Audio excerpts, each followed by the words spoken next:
नमस्कार। 13 साल पहले 2007 में भारत पाकिस्तान के बीच चलने वाली समझौता एक्सप्रेस ट्रेन में पानीपत के पास एक ब्लास्ट होता है जिसमें 70 लोग मारे जाते हैं। इनमें ज़्यादातर 43 लोग पाकिस्तानी थे। 13 साल बाद पंचकुला की NIA अदालत का फैसला आता है और चारों आरोपी बरी कर दिए जाते हैं। इनमें से एक नबा कुमार सरकार उर्फ स्वामी असीमानंद भी बरी हो जाते हैं। लेकिन इन सबको बरी करने के बावजूद क्यों एडिशनल सेशंस जज जगदीप सिंह को कहना पड़ता है कि उन्हें बहुत दुख है, पीड़ा है कि सबूतों के अभाव में एक भयानक और क्रूर आतंकी घटना बिना नतीजे के खत्म हो रही। अदालत तो सबूतों पर ही फैसला सुनाती है, तो क्या NIA जानबूझकर यह केस कमजोर कर रही थी? क्या जानबूझकर वो अदालत से सबूत छिपा रही थी? क्योंकि इस फैसले के बाद देश के गृह मंत्री राजनाथ सिंह ने तुरंत बयान दिया कि NDA सरकार इस केस को हायर कोर्ट में चुनौती नहीं देगी। यही है आज की न्यूज़बाजी। इस मामले में 299 गवाहों का हवाला दिया गया। इनमें से 224 गवाहों ने कोर्ट में गवाही दी, 51 गवाह हॉस्टाइल हो गए, यानी या तो कोर्ट में नहीं आए या अपने पूर्व बयानों से पलट गए। हालांकि ये आतंकी बम ब्लास्ट फरवरी 2007 का है, लेकिन NIA ने अपनी तफ्तीश 2010 में शुरू की। आपको याद होगा कि NIA का गठन मुंबई में 26/11 के आतंकी हमले के बाद हुआ था, उस लश्कर के हमले के बाद। बहरहाल चार्जशीट दाखिल करते हुए और वक्त गुजरा और अब फैसला आया है कि दरअसल ब्लास्ट में कोई दोषी नहीं। उस ब्लास्ट में जिसमें 70 बेगुनाहों की जान गई थी। एडिशनल सेशंस जज ने अपने 160 पेज के फैसले में कुछ अहम बातें लिखी। साफ तौर पर लिखा कि सबूतों के अभाव में ही अभियुक्त बरी हुए हैं। एडिशनल सेशंस जज जगदीप सिंह ने जो अपने जजमेंट में लिखा वो काफी हद तक हमें यह भी बताता है कि प्रोसिक्यूशन यानी सरकार चाहे तभी किसी को सजा मिल सकती है, वरना नहीं। यह जानना जरूरी है कि वो क्या अहम बातें थीं जो ASJ जगदीप सिंह ने कही, जिसकी वजह से असीमानंद समेत चारों आरोपी लोकेश शर्मा, कमल चौहान, राजेंद्र चौधरी बरी हो गए। अव्वल तो जज जगदीप सिंह ने साफ साफ कहा कि प्रोसिक्यूशन के सबूत कमजोर निकले। दूसरा, सबसे ठोस सबूत रिकॉर्ड पर नहीं रखे गए। तीसरा, कोई ठोस ओरल, डॉक्यूमेंट्री या साइंटिफिक सबूत नहीं रखा गया कोर्ट के सामने।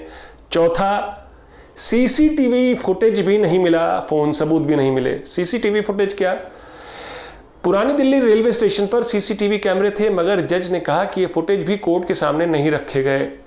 जहां पे ऐसा बताया गया, चार्जशीट में था कि यहां पे ये लोग उतरे थे असीमानंद।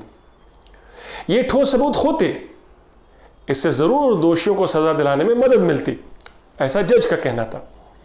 फोन के सबूत भी नहीं रखे गए, NIA सबूत नहीं जुटा पाई। तो कोर्ट में जज ने यह बात अपने फैसले में रखी कि NIA ने दावा किया था कि मोबाइल फोन पर कथित मास्टरमाइंड सुनील जोशी, जो उस समय इंदौर के कोठारी मार्केट में था, उसकी और प्रज्ञा ठाकुर, संदीप डांगे और असीमानंद के संबंध फोन पर स्थापित हुए थे। मगर NIA ने इसके मुतालिक कोई सबूत नहीं दिया कि कब किसने किस फोन से बात की। सुनील जोशी की वैसे हत्या हो चुकी है, 2007 में ही हत्या हो गई थी। पांचवा, कुछ विटनेस से पूछताछ ही नहीं हुई, यह बोला जज ने। NIA ने डॉक्टर राम प्रताप सिंह को विटनेस बनाया। उन्होंने NIA को बताया था कि असीमानंद ने एक बार भोपाल में कहा था कि बॉम्ब का बदला बॉम्ब, और हिंदुओं को भी वैसे ही हमला करना पड़ेगा जैसे जिहादी लोग हमारे मंदिरों को निशाना बना रहे हैं। ये डॉक्टर राम प्रताप ने कहा था। लेकिन कोर्ट में डॉक्टर राम प्रताप ने NIA वाली लाइन नहीं ली, न ही NIA ने उन्हें क्रॉस एग्जामिन किया। रत्ती भर भी सबूत नहीं कि आरोपियों पर संदेह किया जाए। यह जज साहब को लिखना पड़ रहा है कि वो अपराध को अंजाम देना चाहते थे, इस पर रत्ती भर भी संदेह नहीं हो रहा, मतलब सबूत ही नहीं है। हालांकि यह भी पता चल गया कि सूटकेस कवर इंदौर के एक टेलर ने सिला था वो सूटकेस जो ट्रेन में पड़ा मिलता है, जो बम जो है ब्लास्ट नहीं होता और सूटकेस वैसा का वैसा ही मिलता है, उसका जब कवर मिलता है तो पता चला कवर जो है वो एक इंदौर के एक टेलर मास्टर ने सिला था, उसका कवर कपड़े का। तो जज साहब को कहना पड़ रहा है कि उस दर्जी की भी ढंग से जांच पड़ताल नहीं हुई और ना ही उन सबूतों को कोरैबोरेट किया गया। यानी कि अगर आप अभियुक्तों को किस बिना पर संदेह करेंगे कि उन्होंने इसको अपराध को अंजाम दिया, जज साहब यही बात उठा रहे हैं। न ही इन चारों आरोपियों की टेस्ट आइडेंटिफिकेशन परेड कराई गई उस दर्जी के सामने, हाँ भाई यही लोग आए थे क्या, इनमें से कोई लोग था जो आपसे ये कवर सिलवाने आया था। इस तरह की टेस्ट आइडेंटिफिकेशन परेड होती है, टीआईपी जिसको बोलते हैं।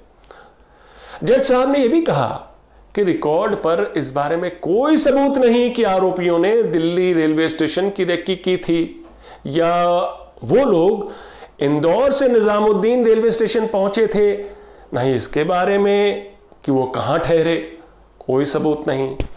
जज ने कहा कि अगर जिस डॉर्मेट्री में मान लीजिए वो ठहरे भी थे तो दिल्ली में आके, तो उसके रजिस्टर से उनकी हैंडराइटिंग का मिलान हो जाता जब उन्होंने एंट्री की होगी, तो ये भी सबूत काम में आ सकता था।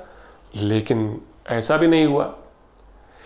ट्रेन में बम रखने के बाद ये आरोपी जयपुर होते हुए इंदौर गए, मगर इस एस्केप रूट के भी कोई सबूत नहीं रखे गए कोर्ट के सामने, इसलिए ये केवल आरोप मात्र ही रह गए। कोर्ट बिना सबूत के आरोप के बिना पर कैसे फैसला दे सकता है। एएसजे जगदीप सिंह ने कहा कि इन्वेस्टिगेटिंग एजेंसियां अब ऐसे अपराधों को मजहब से जोड़ रही, जबकि कोई भी मजहब हिंसा की वकालत नहीं करता। ऐसे में समाज में सद्भाव नहीं बल्कि एक दूसरे से बैर और दूरी बढ़ेगी। असीमानंद राष्ट्रीय स्वयंसेवक संघ से जुड़े रहे, वो हैदराबाद के मक्का मस्जिद ब्लास्ट, अजमेर दरगाह ब्लास्ट में भी आरोपी हैं, मगर पिछले सालों में इन दोनों मामलों में भी बरी हो चुके हैं। मक्का मस्जिद ब्लास्ट में 11 लोग और फिर पुलिस फायरिंग में 5 और लोग मारे गए थे। उसी तरह 2006 के मालेगांव ब्लास्ट में पहले तो students Islamic movement of India यानी सिमी के 10 सदस्यों को गिरफ्तार किया गया। इस ब्लास्ट में 6 लोग मारे गए थे, मगर 2013 आते आते तफ्तीश में पता चला कि महाराष्ट्र की अभिनव भारत संस्था इस ब्लास्ट के पीछे है। लेकिन 2014 में केंद्र में सरकार बदलती है, बीजेपी वाली मोदी सरकार आती है और तब से लेकर अब तक हमने देखा कि एक के बाद एक इन सब आतंकी मामलों में जिसमें हिंदू संगठन के शामिल होने के आरोप हैं, उन मामलों को अदालत में कमजोर किया जा रहा है। कहीं ऐसा तो नहीं। मालेगांव ब्लास्ट में पब्लिक प्रोसिक्यूटर रोहिणी सालियान का आरोप था कि उन पर केस को कमजोर करने यानी गो सॉफ्ट के आदेश हुए थे। बाद में उन्हें इस केस से हटा दिया गया। सबूतों के अभाव में अदालतों ने सभी आरोपियों को बरी कर दिया। समझौता ब्लास्ट केस उसी की एक लेटेस्ट कड़ी है। असीमानंद अब दूसरे मामलों में भी बरी हो चुके हैं। समझौता ब्लास्ट मामले में तो असीमानंद का 42 पेज का कबूलनामा भी था। 2011 में हरिद्वार में अपनी गिरफ्तारी के तुरंत बाद उन्होंने ये कबूलनामा दर्ज किया था, जिसमें उन्होंने माना था कि मास्टरमाइंड सुनील जोशी ने उनको साजिश के तहत और साजिश के बारे में खुलासा करते हुए बताया कि झारखंड से एक पिस्टल और सिम कार्ड लेना है। इसके लिए असीमानंद ने उन्हें 25,000 रुपए भी दिए, ये उनका कबूलनामा कह रहा।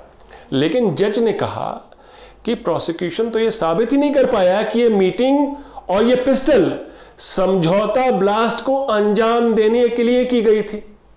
अब बताइए, असीमानंद ने यह कबूलनामा पुलिस के सामने नहीं बल्कि सीआरपीसी की धारा 164 के तहत एक मजिस्ट्रेट के सामने दिया था।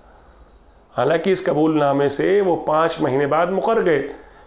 एएसजे ने अपने फैसले में कहा कि जैसा कि अभियुक्त ने बताया कि उन्हें हिरासत में यातनाएं दी गई और उन पर प्रेशर बनाया गया इस तरह का बयान देने के लिए, और चूंकि वो इस बयान से जल्दी ही पलट भी गए, इससे शक होता है कि उन्होंने वो कबूलनामा अपनी मर्जी से दिया होगा और वैसे भी जज ने कहा कि उनके बयान और कोर्ट के सामने रखे गए सबूत कहीं मेल नहीं खाते, इसलिए उनके कबूलनामे की सच्चाई और सत्यता पर संदेह है। यानी जज ने मान लिया कि हाँ भाई, हो सकता है प्रेशर में ही करवाया गया हो इनसे ये कबूलनामा। मालेगांव ब्लास्ट में साध्वी प्रज्ञा सिंह को एनआईए क्लीन चिट दे चुकी थी, लेकिन ट्रायल कोर्ट में उन पर आरोप पत्र तय होने के बाद मुकदमा चल रहा है, शुरू हो चुका है। इस केस में लेफ्टिनेंट कर्नल पुरोहित भी मुख्य आरोपी हैं। वैसे आज की ताजा खबर यह भी है कि भारत ने इस बात पर दुख जताया है कि पुलवामा आतंकी घटना में पाकिस्तान ने जैश के शामिल होने के आरोप को सिरे से झुठला दिया है। भारत ने पाकिस्तान का सबूत के तौर पर कुछ अहम दस्तावेज भेजे थे पुलवामा आतंकी घटना के बाद, मगर पाकिस्तान ने कहा कि हमें पुलवामा हमले के तार कहीं भी जैश या हाफिज सईद से जुड़े नहीं मिले। भारत ने पाकिस्तान को 22 टेरर कैंप भी चिन्हित करके दिए थे मैप पर कि यहां यहां आपके टेरर कैंप हैं, आप चला रहे हैं, इससे आप मुकर नहीं सकते, हमें सब पता है। लेकिन पाकिस्तान ने कहा जी हमारे इधर तो एक भी ऐसे टेरर कैंप नहीं है जिसके बारे में आप बोल रहे हैं। हमें पता है पाकिस्तान आतंकवादियों को पालता पोसता है, उन्हें यूएन तक बचाने में कोई कोर कसर नहीं छोड़ता। हमें पता है कैसे सबूतों के बावजूद पाकिस्तान कितनी बेशर्मी से झूठ बोलता है। इमरान खान के नए पाकिस्तान में भी झूठ और आतंक एक्सपोर्ट करने का सिलसिला जारी है। इधर हिंदुस्तान में भी पिछले 5 साल से नए भारत का निर्माण चल रहा है। असीमानंद को बरी करने वाला वो 160 पेज का फैसला कहीं उसी नए भारत से उभरे दर्द की तरफ इशारा तो नहीं कर रहा था। आज की न्यूज़बाजी इतनी ही, फिर मिलेंगे एक नई न्यूज़बाजी के साथ। तब तक के लिए नमस्कार।